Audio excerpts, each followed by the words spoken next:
Hi guys, ಎಲ್ಲರೂ ಹೇಗಿದ್ದೀರಾ? ಇವತ್ತು ವರಮಹಾಲಕ್ಷ್ಮಿ ಹಬ್ಬ. ಇವತ್ತು ನಂದು ಫಸ್ಟು ವ್ಲಾಗ್ನ ಮಾಡ್ತಾಯಿದ್ದೀನಿ. ಅದು ಲಾಂಗ್ ವ್ಲಾಗ್. ವರಮಹಾಲಕ್ಷ್ಮಿ ಹಬ್ಬ ದಿನವೇ ಸ್ಟಾರ್ಟ್ ಮಾಡಬೇಕು ಅಂತ ನಾನು ಅಂದ್ಕೊಂಡಿದ್ದೆ. ಸೊ ಹಂಗಾಗಿ ಇವತ್ತಿಂದ ನಾನು ಫಸ್ಟ್ ವ್ಲಾಗ್ ಮಾಡ್ತಾಯಿದ್ದೀನಿ. ಅದು ವರಮಹಾಲಕ್ಷ್ಮಿ ಹಬ್ಬದ್ದು. ಹಾಗೆ ಎಲ್ರಿಗೂ ವರಮಹಾಲಕ್ಷ್ಮಿ ಹಬ್ಬದ ಶುಭಾಶಯಗಳು. ಎಲ್ಲರೂ ಪೂಜೆನೆಲ್ಲ ಎಷ್ಟೊತ್ತಿಗೆ ಮಾಡಿದ್ದೀರಾ, ಹೇಗೆ ಮಾಡಿದ್ದೀರಾ ಅಂತ ಹೇಳಿ ನನಗೆ ಕಮೆಂಟ್ನಲ್ಲಿ ತಿಳಿಸಿ. ಇದು ವರಮಹಾಲಕ್ಷ್ಮಿ ಹಬ್ಬದ ವ್ಲಾಗ್ ಆಗಿರುತ್ತೆ. ನಾನು ರಾತ್ರಿನೇ ಎಲ್ಲ ರೆಡಿ ಮಾಡಿ ಇಟ್ಕೊಂಡಿದ್ದೆ.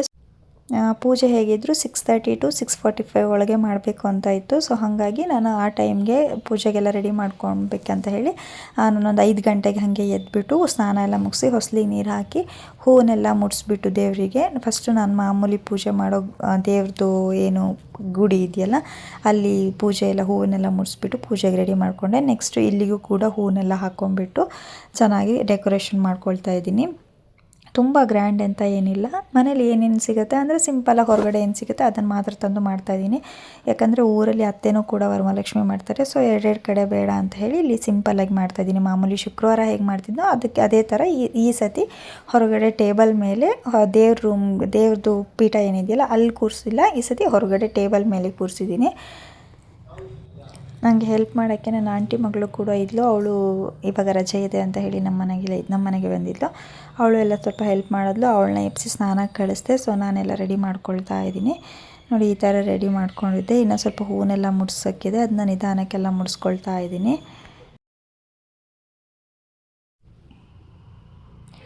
ನನಗದು ಎಷ್ಟು ಸತಿ ಸರಿ ಮಾಡಿದ್ರು ಸರಿ ಆಗ್ತಿಲ್ಲ ಅನ್ನೋ ಭಯ ಆಗ್ತಾಯಿತ್ತು. ಅಂದರೆ ಕಳಸ ಏನಾದರೂ ಹೆಚ್ಚು ಕಡಿಮೆ ಆಗ್ಬೋದೇನೋ ಅಂತ ಭಯ ಆಗ್ತಿತ್ತು.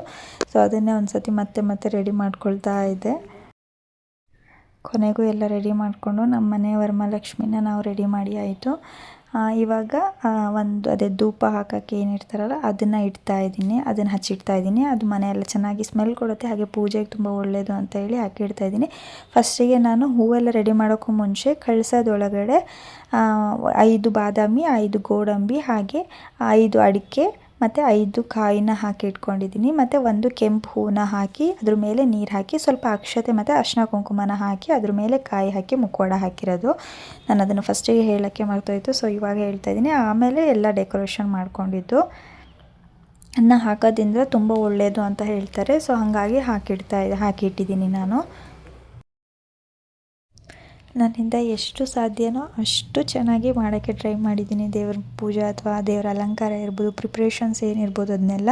ಪಾಪ ನನ್ನ ಹಸ್ಬೆಂಡ್ ಆಗಿರ್ಬೋದು, ನನ್ನ ತಂಗಿ ಆಗಿರ್ಬೋದು, ಪಾಪು ಇಟ್ಕೊಂಡು ಮಾಡೋಕ್ಕಾಗಲ್ಲ ಅಂತ ಅವರು ತುಂಬ ಸಪೋರ್ಟ್ ಮಾಡಿದ್ದು. ಅವರು ಹೊರಗಡೆಯಿಂದ ತಂದುಕೊಡೋದೆಲ್ಲ ಅವರೇ ತಂದುಕೊಟ್ಟಿದ್ದು. ಪಾಪ ನನ್ನ ತಂಗಿ ಮನೆಯಲ್ಲೆಲ್ಲ ಹೆಲ್ಪ್ ಮಾಡ್ಕೊಡೋದು, ನನ್ನ ಪಾಪು ಇಟ್ಕೊಳ್ಳೋದನ್ನೆಲ್ಲ ಮಾಡಿಕೊಡ್ತಾಯಿದ್ರು. ಹಾಗೆ ನನ್ನ ಮಗಳು ಕೂಡ ಅದೇ ಟೈಮಿಗೆ ಎದ್ಲು. ಇಷ್ಟು ದಿನ ಲೇಟ್ ಹೇಳೋಳು. ಇವತ್ತು ನಾವೆಲ್ಲ ಎಲ್ಲ ಬೇಗ ಎದ್ದಿದ್ವಲ್ಲ, ಸೊ ಅವಳು ಬೇಗ ಎದ್ಕೊಂಡ್ಬಿಟ್ಟಿದ್ದಾಳೆ. ಫುಲ್ ಅಳ್ತಾ ಇದ್ದಾಳೆ. ಅವಳಿಗೆ ಬೆಳಗ್ಗೆ ಎದ್ದ ತಕ್ಷಣ ನನ್ನ ಹತ್ರ ಸ್ವಲ್ಪ ಹೊತ್ತು ಸುಮ್ಮನೆ ಕೂತ್ಕೊಂಡು ಅವಳನ್ನ ಮಾತಾಡಿಸ್ತಾ ಕೂರಬೇಕು ಒಂದು ಸ್ವಲ್ಪ ಹೊತ್ತು. ಆಮೇಲೆ ಅವಳಾಗೆ ರೆಡಿ ಆಗಿಬಿಡ್ತಾಳೆ. ಆಮೇಲೆ ಏನು ತಂಟೆ ಮಾಡೋದು ಆ ಥರ ಏನೂ ಇಲ್ಲ. ನೋಡಿ, ಈ ಥರ ಕೂರಿಸ್ಕೊಂಡು ಸ್ವಲ್ಪ ಹೊತ್ತು ಮಾತಾಡಿಸ್ತಾ ಕೂರಬೇಕು. ನಾನು ಅಥವಾ ಅವ್ರ ಅಪ್ಪ ಆದರೂ ಸಹಿ ಕೂತ್ಕೊಂಡು ಮಾತಾಡಿಸಿದ್ರೆ ಸ್ವಲ್ಪ ಹೊತ್ತು ಮಾತಾಡಿಸಿದ್ರೆ ಸಾಕು. ನಾವೇನಾದರೂ ಮಾತಾಡಿದ್ರೆ ಅವಳು ರಿಯಾಕ್ಟ್ ಮಾಡ್ತಾ ಇರ್ತಾಳೆ. ಇವಾಗ ಪೂಜೆ ಎಲ್ಲ ಮಾಡೋಣ ಅಂತ ಹೇಳಿ ನಾವು ಪೂಜೆ ರೆಡಿ ಮಾಡ್ಕೊಳ್ತಾ ಇದ್ದೀವಿ.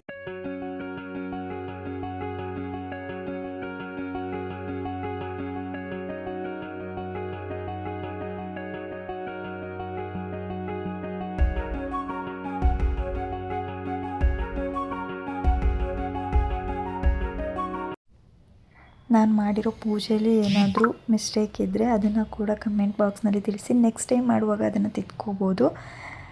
ನಾನಂದರೆ ಸಿಂಪಲಾಗಿ ನನಗೆ ಗೊತ್ತಿರೋ ಮಟ್ಟಿಗೆ ನಾನು ಮಾಡ್ತಾಯಿದ್ದೀನಿ.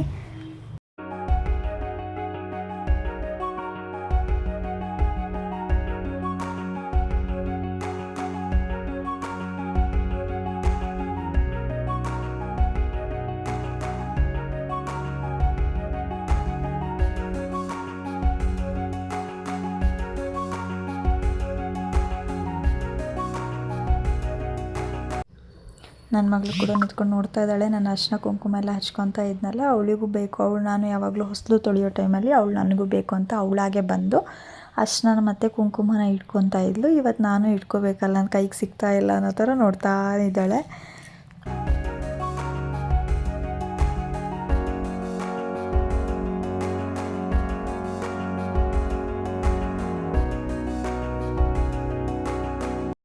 ಫಸ್ಟಿಗೆ ನಾನು ಪೂಜೆ ಮಾಡಿದೆ, ಊದ್ಕಡ್ಡಿ ಹಚ್ಬಿಟ್ಟು ಎಲ್ಲ ಕಡೆ ಪೂಜೆ ಮಾಡಿಕೊಂಡೆ. ನಮ್ಮ ದೇವ್ರ ಮನೆಗೆ ಹಾಗೆ ಲಕ್ಷ್ಮಿಗೆ ಪೂಜೆನ ಮಾಡ್ಕೊಳ್ತಾ ಇದ್ದೀನಿ.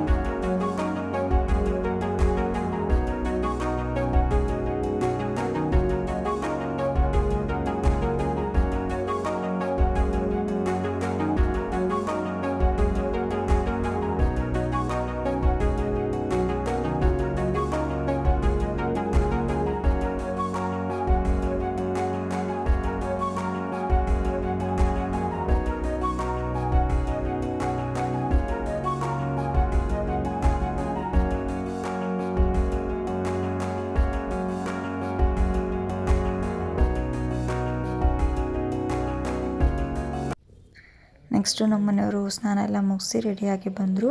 ಅವರು ಪೂಜೆಗೆಲ್ಲ ರೆಡಿ ಮಾಡ್ತಾಯಿದ್ರು. ಕಾಯಿ ಹೊಡಿಬೇಕಲ್ವ, ಕಾಯಿನ ಹೊಡಿಯೋಕ್ಕೆ ಎಲ್ಲ ರೆಡಿ ಮಾಡಿ ತಂದಿಡ್ತಾಯಿದ್ರು. ನನ್ನ ತಂಗಿ ಕೂಡ ಪೂಜೆ ಮಾಡ್ತಾ ಇದ್ದಾಳೆ ಇವಾಗ.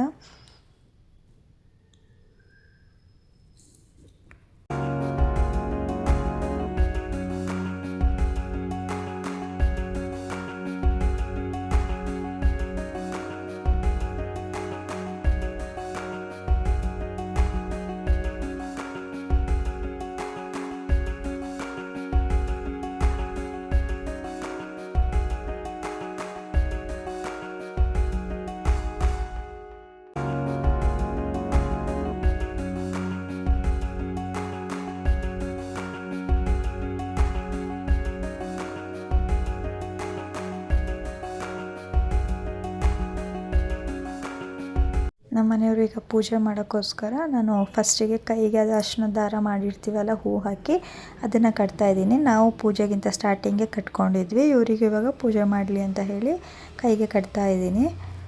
ಕಟ್ಬಿಟ್ಟು ಅವ್ರ ಕಾಲಿಗೆ ಬಿದ್ದು ಆಶೀರ್ವಾದ ತೊಗೊಂಡೆ.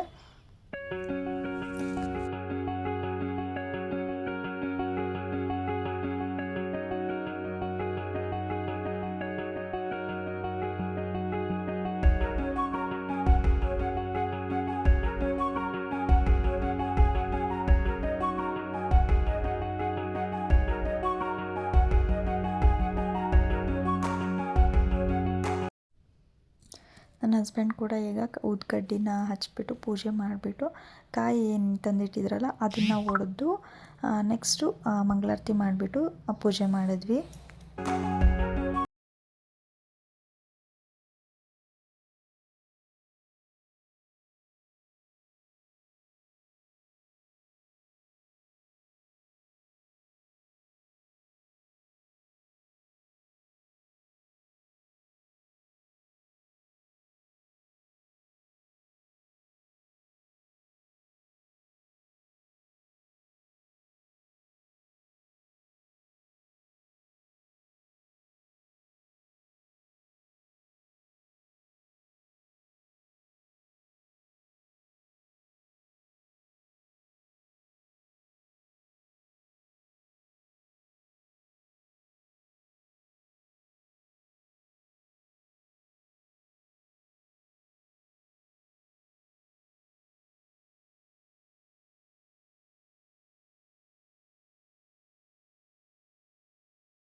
ನೆಕ್ಸ್ಟು ಪೂಜೆ ಎಲ್ಲ ಮಾಡಿಸಿ ತೀರ್ಥನ ತೊಗೊಬಿಟ್ಟು ಪ್ರಸಾದ ತೊಗೊಳ್ತಾ ಇದ್ದೀವಿ.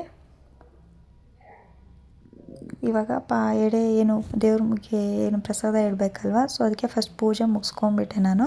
ನೆಕ್ಸ್ಟ್ ಇವಾಗ ಇದು ಬಾಳೆಹಣ್ಣಿಂದು ಏನು ಪ್ರಸಾದ ಮಾಡ್ತಾರಲ್ಲ ಆ ರಸಾಯನನ ಅದನ್ನು ಕೂಡ ಮಾಡಿ ರೆಡಿ ಮಾಡ್ತಾ ಇದ್ದೀನಿ. ಈ ಕಡೆ ಹೆಸರು ಬೇಳೆ ಪಾಯಸ ಮಾಡೋಣ ಅಂತ ಹೇಳಿ, ಹೆಸರು ಬೇಳೆ ಪಾಯಸ ಲಕ್ಷ್ಮಿಗೆ ಪ್ರಿಯವಾದದ್ದು ಅಂತೆ.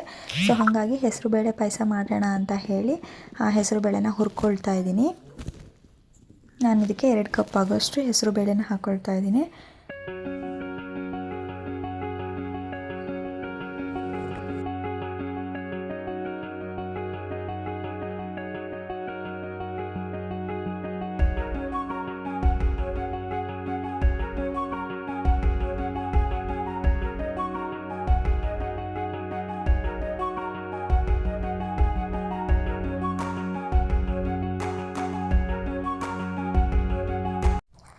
ಇದು ಸ್ವಲ್ಪ ಬ್ರೌನ್ ಕಲರ್ ಬರಬೇಕು, ಅಂದರೆ ಲೈಟ್ ಬ್ರೌನ್ ಕಲರು. ಸೊ ಅಲ್ಲಿವರೆಗೂ ಇದನ್ನು ಹುರ್ಕೋಬೇಕಾಗತ್ತೆ.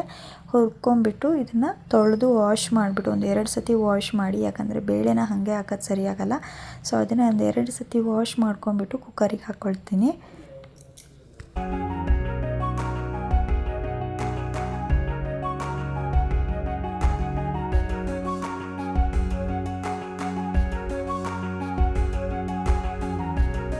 ನಾನು 2 ಬೌಲ್ ಆಗೋಷ್ಟು, ಈ ಬೌಲಲ್ಲಿ 2 ಬೌಲ್ ಆಗೋಷ್ಟು ಹೆಸರು ಬೇಳೆನ ತೊಗೊಂಡಿದ್ದೆ. ಇದಕ್ಕೆ ನಾನು ಒಂದು 3 ಅಥವಾ 4 ಕಪ್ ಆಗೋಷ್ಟು ವಾಟ್ರನ್ನ ಹಾಕ್ಕೊಂಡು ಅಷ್ಟೇ ಹಾಕ್ಕೊಂಡು ಬೇಯಿಸ್ಕೊಳ್ತಾ ಇದ್ದೀನಿ. ಒಂದು 3 ಅಥವಾ 4 ವಿಷಲ್ಸ್ ಸಾಕು. ಹಾಗೆ ನನ್ನ ಮಗಳನ್ನ ಕೂಡ ಸ್ನಾನ ಮಾಡಿಸಿ ಅವಳನ್ನ ಕೂಡ ರೆಡಿ ಮಾಡಿದೆ.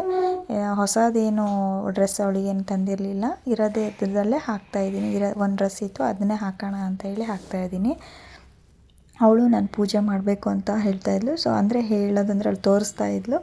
ಸೊ ಅದಕ್ಕೆ ನಾನು ಅವಳಿಗೂ ಕೂಡ ಕಡ್ಡಿ ಹಚ್ಬಿಟ್ಟು ಪೂಜೆ ಮಾಡಿಸ್ತಾ ಇದ್ದೀನಿ. ಅವಳು ಯಾವಾಗಲೂ ನಾನು ಪೂಜೆ ಮಾಡ್ಬೇಕಾದ್ರೆ ಅವಳು ಬಂದು ನಿಂತ್ಕೊಂಡು ಕೈ ಮುಗಿಯೋದು, ಕೆಳಗೆ ಬಿದ್ದು ನಮಸ್ಕಾರ ಮಾಡೋದು ಆ ಥರ ಎಲ್ಲ ಮಾಡ್ತಾಯಿರ್ತಾಳೆ.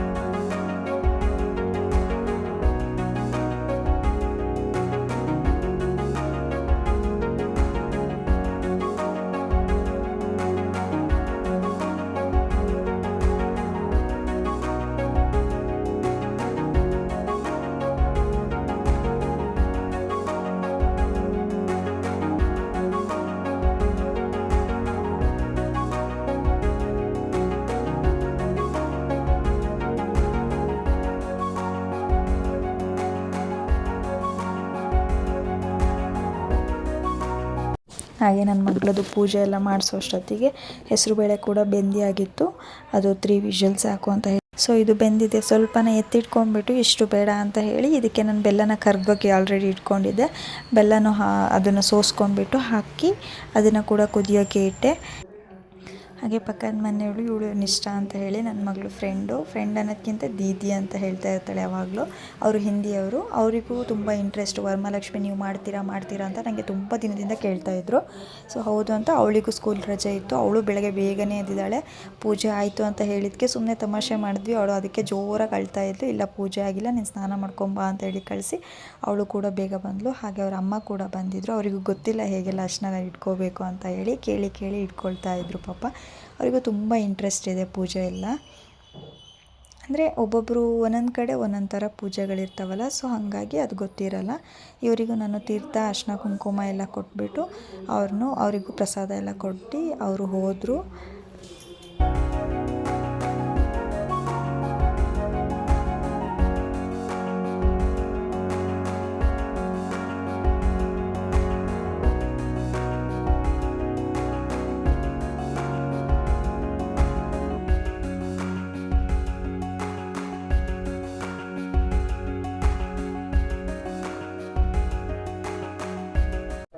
ಎಲ್ಲರೂ ಪೂಜೆ ಎಲ್ಲ ಮುಗಿಸಿ ತಿಂಡಿ ಮಾಡಿದ್ದೆ. ತಿಂಡಿ ಕೂಡ ಚಿತ್ರಾನ್ನ ಮಾಡಿದೆ. ಅದು ದೇವರಿಗೆಲ್ಲ ಎಡೆ ಇಟ್ಬಿಟ್ಟು ಬೌಲಿಗೆ ಹಾಕಿಟ್ಟು ನಾವು ತಿಂದು ಮಾತಾಡ್ಕೊಂಡು ತಿಂಡಿ ತಿಂದು, ಅವಳು ಪ್ಲೇಟಲ್ಲಿ ತಿನ್ನಬೇಕು ಅಂದ್ಲು, ಅವಳು ತಿಂತಾಯಿದ್ಲು. ಸೊ ಇದು ನಂದು ಬೆಳಗ್ಗಿಂದು ವರಮಹಾಲಕ್ಷ್ಮಿ ಪೂಜೆ. ಇನ್ನು ಸಂಜೆ ಅರ್ಶಿನ ಕುಂಕುಮಕ್ಕೆಲ್ಲ ಬರ್ತಾರೆ, ಅವರಿಗೆಲ್ಲ ಅರ್ಶಿನ ಕುಂಕುಮ ಕೊಡಬೇಕು. ಹಾಗೆ 5:30 6 ಗಂಟೆ ಹಾಗೆ ಆರತಿನ ದೇವರಿಗೆ ಆರತಿ ಮಾಡೋದಿರುತ್ತೆ, ಆರತಿ ಕೂಡ ಮಾಡಬೇಕು. ಇದು ಕೂಡ ವ್ಲಾಗ್ ಮಾಡ್ತೀನಿ. ಈ ವ್ಲಾಗ್ ಹೇಗಾಗಿತ್ತು ಅಂತ ಹೇಳಿ ತಿಳಿಸಿ. ನಿಮ್ಮನೆ ವರಮಹಾಲಕ್ಷ್ಮಿ ಎಲ್ಲ ಹೇಗೆ ಮಾಡಿದ್ರಿ ಅಂತ ನನಗೆ ತಿಳಿಸಿ. ಇದು ಇವತ್ತಿನ ಬೆಳಗ್ಗಿನ ವರಮಹಾಲಕ್ಷ್ಮಿ ಹಬ್ಬದ ವ್ಲಾಗ್ ಆಗಿರುತ್ತೆ. Thank you guys. ಹಾಗೆ ಯಾರು ನನ್ನ ಚಾನಲ್ನ ಸಬ್ಸ್ಕ್ರೈಬ್ ಮಾಡ್ಕೊಂಡಿಲ್ಲ ಸಬ್ಸ್ಕ್ರೈಬ್ ಮಾಡ್ಕೊಳ್ಳಿ, ಲೈಕ್ ಮಾಡಿ, ಹಾಗೆ ಶೇರ್ ಮಾಡಿ, ಇನ್ನು ಜಾಸ್ತಿ ಸಪೋರ್ಟ್ ಮಾಡಿ. ಹಾಗೆ ಎಲ್ಲರಿಗೂ ವರಮಹಾಲಕ್ಷ್ಮಿ ಹಬ್ಬದ ಶುಭಾಶಯಗಳು. ಎಲ್ಲರಿಗೂ ಒಳ್ಳೇದು ಮಾಡಲಿ ಅಂತ ಕೇಳ್ಕೊಳ್ಳೋಣ. Thank you guys. ನೆಕ್ಸ್ಟ್ ವ್ಲಾಗಲ್ಲಿ ಸಿಗೋಣ. ಬಾಯ್ ಬಾಯ್.